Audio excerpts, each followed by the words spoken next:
appelé aussi une fissile rival and as a commandment method but some two in English. Today I have brought 4 examples. First, in Numbers 11:15, it says, when Moses was overwhelmed, he said, "Please kill me here now." And the reason why Moses said this is because God had told him to take the Israelites to the to the promised land, which is Canaan. The second example I have is Jeremiah. It says, when Jeremiah wished he never be born, he cried out, "Cursed be the day I was born," in Jeremiah 20, verse 14. Because of this, Jeremiah cursed the day he was born because of deep emotional pain and physical abuse and the exhaustion of mocking.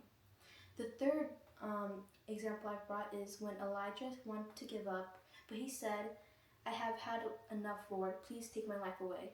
In 1 Kings 19, verse 4.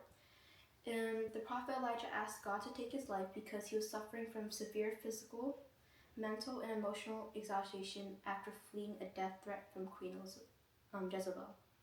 The last example I have is Job. In Job chapter 3, verse 11, when Job couldn't understand his pain, he cried out, "Why did I not die at birth?" he told God. He said this because he lost everything, his kids, his wealth, his health, and that's why he cried out. And notice what they had all in common. They cried, they questioned, they broke down, but they all brought their pain to God, and God stayed. God didn't reject them. The Bible is not a book about perfect people. It's a book about perfect God who refuses to abandon broken people.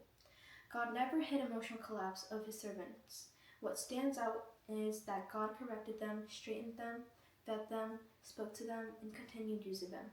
Their darkest words were not the end of their story. If you're barely holding on today, you're not the first servant of the God to feel that way. And if God wasn't finished with Moses, Elijah, Job, or Jeremiah, he isn't finished with you either.